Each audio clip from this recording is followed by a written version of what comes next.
Binunod at sinunog ng mga operatiba ang halos 200,000 pisong halaga ng marijuana sa Kibungan, Benguet. Yan ang tinutukan ni Patrolwoman Melanie Amoyong. Ang mga kapulisan sa pagpapaigting ng kampanya kontra ilegal na droga, kaya naman tinatayang 180,000 halaga ng marijuana ang muling nadiskubre sa sinagawang marijuana eradication ng mga otoridad sa Sitio Bato, Takadang, Kibungan, Benguet. Naging matagumpay ang operasyon sa pinagsanib na puwersa ng mga operatiba sa pangunguna ng Kibungan MPS kasama ang Provincial Drug Enforcement Unit, PIO Benguet Provincial Police Office, Regional Intelligence Division, Pro Cordillera at Philippine Drug Enforcement Agency Cordillera Administrative Region.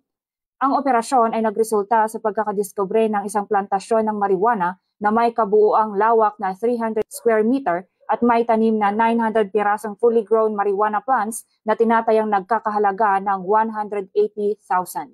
Bagamat walang nahuling cultivator, binunot at sinunog ng mga operatiba ang mga nasabing marijuana sa mismong lugar at kumuha ng sapat na sample upang isumite sa Regional Forensic Unit Cordillera para sa qualitative test. Ang pambansang pulisya katuwang ang iba't ibang ahensya ng pamahalaan ay patuloy sa pagpuksa at pagsuporta sa isinusulong ng Pangulong Ferdinand R. Marcos Jr. na whole of the nation approach para masugpo ang paglaganap ng ilegal na droga at maging illegal drug-free ang bansa tungo sa bagong Pilipinas.